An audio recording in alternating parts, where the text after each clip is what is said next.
ओम गजाननं भूतगणाधिसेवितं कपित्तजम्बूफलचारुभक्षणम् उमासुतं शोकविनाशकारकं नमामि विघ्नेश्वर पाद पंकजम। नमस्कार, स्वागत है आपका। मैं आचार्य विक्रमादित्य आपके साथ हूँ और आज का विषय हमारा है कि मकर राशि वालों के लिए कैसा रहेगा राहु का परिवर्तन का योग।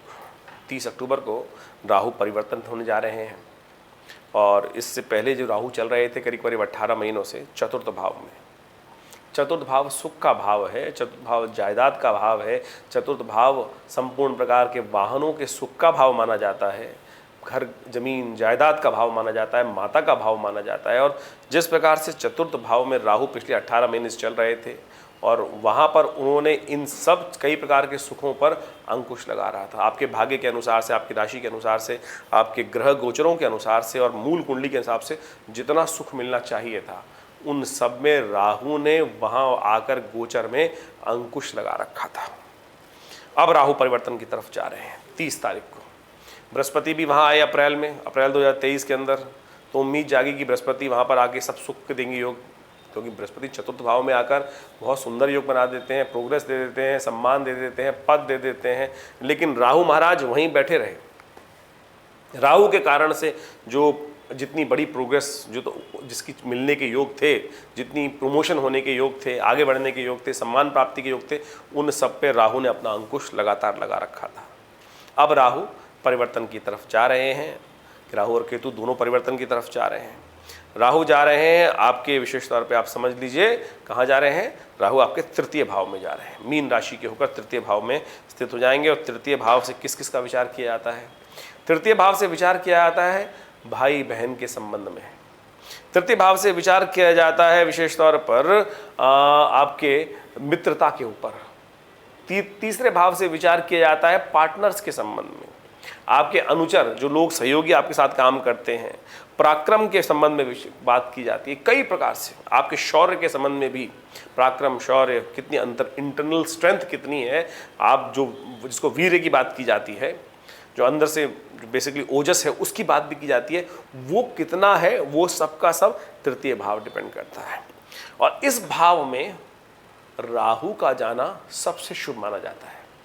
जी हाँ, सबसे शुभ माना जाता है। ये राहु का प्रभाव वो घर है कि जहां राहु कभी नेगेटिव प्रभाव देते ही नहीं।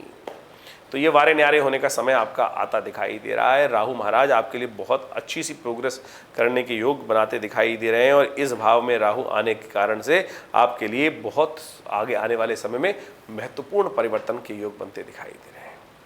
देखिए, सब अच्छा भी होता है लेकिन साथ साथ कुछ समस्याएं भी होती हैं। एक आध बात तो कुछ ऐसी होती है, वो भी हम आपको बताएंगे और कैसे इस समय को पूरी तरह से और अच्छा दिखाई देते हैं। हमें ऐसा दिखाई देता है कि जितना राहु ने 18 महीने तक आपको वहाँ बैठ के परेशान किया, जो अच्छे से आगे बढ़ने के योग नहीं बने थे, उतना ज़्यादा मतलब जैसा होता है ना कि एक प्रेशर जितना नीचे तक गया और नीचे तक, और कब तक वो ज्वालामुखी दबाए रखा है उस प्रेशर को ऊपर, और जब ऊपर आएगा तो इतने प्रेशर से ऊपर जाएगा कि उन सबको आपको भुला देगा कि ये समस्याएं थीं अभी आपके जीवन में। तो ओवरऑल राहु का गोचर तो यही प्रभाव, जी हाँ, मैं अतिशोक्ति नहीं बोल रहा हूँ कि इस प्रकार से हम जो राहु का प्रभाव है वो इतना मित्रता बढ़ाएगा, आपके सम्मान को बढ़ाएगा, आपके साथ लोगों के साथ जहाँ जाएंगे लोगों से मित्रता बढ़ने के योग दिखाई देते हैं। बहुत सुंदर तरीके से ये परिवर्तन की तरफ राहु जाता दिखाई दे रहा है और इसका पूर्ण प्रभाव आपको बहुत सुंदर तरीके से देखने को मिलता दिखाई दे रहा है। जिन लोगों के मन में विदेश जाने की प्रति आकांक्षाएं हैं तो सामान बांध के रखिए, बिल्कुल पासपोर्ट तैयार करके रखिए। ये राहु के 18 महीने का जो राहु केतु का परिवर्तन है आपकी राशि के अनुसार से, जी हाँ मकर राशि वालों, आपकी राशि के अनुसार से महत्वपूर्ण परिवर्तन का समय दिखाई देता है। बाहर जाने के अवसर, यानी जन्म क्षेत्र से बाहर जाने के अवसर आपको प्राप्त करने के सुयोग बनते दिखाई दे रहे हैं। बहुत सुंदर तरीके से आपके जीवन में बहुत सुंदर आपको लाभ मिलता दिखाई दे रहा है। थोड़ा ध्यान रखने की ज़रूरत है बच्चों के संबंध में, जिनके विशेष तौर पे संतान के संबंध में, विशेष तौर पे जो ज्येष्ठ संतानें हैं उनके संबंध में थोड़ा सा ध्यान रखने की ज़रूरत है। उनके लिए समय थोड़ा भारी दिखाई देता है। वो कहीं ना कहीं आपकी राशि के अनुसार, अब खैर उनका भी अपना जन्मपत्री का प्रभाव है, क्या कुछ है के योग है, लेकिन संतान के दृष्टिकोण से, ज्येष्ठ संतान, बड़ी संतान के दृष्टिकोण से यहाँ पर कुछ समस्याएं ये उत्पन्न करने के योग दे सकते हैं। तो उसको ठीक करने का भी तरीका है, कोई दिक्कत नहीं उसके लिए जो है। लेकिन ये राहु का परिवर्तन बहुत जबरदस्त आपके लिए नए संबंधों को बनाने वाला रहेगा, नए मित्रता बनाने वाले, पराक्रम को बढ़ाने के योग बनने वाला है। कुछ नया इवेंट्स, बिजनेस के साथ में काम धंधा रोजगार, कुछ नए दोस्तों के साथ मिलकर नए पार्टनर्स को लाने के योग बहुत अच्छे से बनते दिखाई दे रहे हैं। तो इस वक्त अब सोने का समय नहीं है, अब सोने का समय नहीं है। जाइए, सोशल होइए, लोगों से ज़्यादा मिलिए, जहां आपके कदम बढ़ाने की देर है। और जितना कदम आप बढ़ाएंगे, बहुत सुंदर तरीके से देखिएगा, आपके लिए बहुत अच्छे से वो चीज़ें आपको मिलने के योग बनेंगे, आगे बढ़ने के योग, बहुत सुंदर तरीके से बढ़ने के रास्ते आपके लिए बहुत खुलते दिखाई दे रहे हैं। इस बात का आपको ध्यान रखना चाहिए।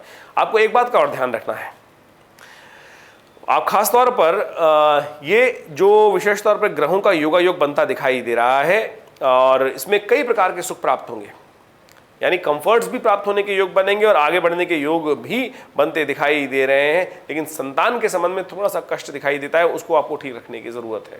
तो एक मंत्र बता रहे हैं भगवती दुर्गा की उपासना का, सर्वा बाधा विनिर्मुक्तो धनधान्य सुतान्विता मनुष्यो मत प्रसादेन भविष्यति न संशया। आप समझ लीजिए कहाँ थोड़ी दिक्कत है।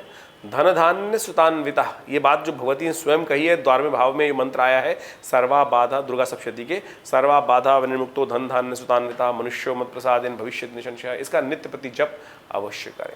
स्वर्ण धारण करें, किसी न किसी रूप में स्वर्ण को धारण करना यह आपके लिए बहुत सारी, यानी सूर्य को अपने साथ ताकत में रखना। सूर्य जब जब निस्तेज होंगे समस्याएं उत्पन्न करने के योग बना सकते हैं, क्योंकि अभी जो इस वक्त चल रहे हैं परिवर्तन के समय पे सूर्य निस्तेज हैं। तो जब तक सूर्य निस्तेज रहेंगे, नीच के रहेंगे, तुला राशि में चलेंगे नवंबर के मध्य तक, तब तक थोड़ा प्रभाव निष्क्रिय नेगेटिव हो सकता है। लेकिन जैसे ही सूर्य को ताकत प्राप्त होगी तो उसके द्वारा धीरे धीरे परिवर्तन को, इसलिए स्वर्ण को धारण करने की बात हम बोल रहे हैं कि सूर्य को धारण अपने साथ जोड़ के रखें, तो उससे आपको बहुत महत्वपूर्ण लाभ प्राप्ति के योग बन सकते हैं, कष्ट को निवारण करने के योग बन सकते हैं। हो सके तो कभी कभी गणेश जी का स्तवन कर लें, सुमुखश्चैकदन्तस्य कपिलो गजकर्णका लंबोदरश्च विक्टो विघ्ननाशो विनायका, ये मंत्र का जप कर लें। गणेश जी को नित्य प्रति जाकर, कभी चतुर्थी जब आए तो महीने में 2 चतुर्थियाँ आती हैं, तो चतुर्थी के दिन विशेष तौर पर गणेश जी के मंदिर में जाकर उन्हें दूर्वा अर्पित कर दें। ये बहुत सुंदर उपाय है आपके राहु को साधने के लिए, केतु को साधने के लिए। ये 2 उपाय हमने बहुत विशेष तौर पे आपको समझाने का प्रयास किया है, इनको आप अवश्य साधने का प्रयास करें। देखिए आपकी राशि के अनुसार से बहुत बड़े बड़े लोगों की आपकी संबंध जो है, आप ये तो गोचर का प्रभाव है, लेकिन तृतीय भाव का राहु जो होता है बहुत महत्वपूर्ण होता है। बहुत बड़े बड़े लोगों की कुंडलियों में तृतीय भाव का राहु रहा, धीरू भाई अंबानी, उनकी कुंडली में राहु तृतीय भाव में ही था और वो उनके बारे न्यारे करा दिया। विराट कोहली को तो आप जानते ही हैं, आज की तारीख में सबसे बड़े, माइकल जैक्सन इत्यादि जैसी पर्सनालिटीज तो थी, जहां जाते थे वहां लोगों का दोस्त ही दोस्त, परिकर ही परिकर बनता चला जाता था। ये सब के सब भी तृतीय राहु के प्रभाव में थे। शाहरुख खान तक की कुंडली में तृतीय भाव में राहु जो चमत्कार दिखा रहा है वो सब आपके समक्ष है विशेष तौर पर। तो ये राहु का परिवर्तन बहुत महत्वपूर्ण आपके लिए होने जा रहा है। लेकिन ये जो कुंडली मैंने इन सबकी बताई, तो इनमें तो वैसे ही स्थित है, राहु वहां बैठा हुआ है, लेकिन गोचर में भी आप समझ लीजिए कि तृतीय भाव का राहु कितना इंपॉर्टेंट भाव होता है, सबसे शुभ हो जाता है तृतीय भाव में आके। तो आपके लिए बहुत सुंदर समय आया है। जो उपाय आपको बताए हैं उनको आप नित्य प्रति करेंगे तो बहुत सुंदर तरीके से, और जहां थोड़ा बहुत फैक्टर खराब है उसको आप ठीक कर पाएंगे। तो आशा करते हैं इन सब चीज़ों को समझते हुए अपने जीवन में इसके प्रभाव को आनंद लेने का समय आपके पास है, उसको लेने का प्रयास कीजिए। देखिए परिवर्तन होगा, बहुत आनंद होगा। धन्यवाद, नमस्कार।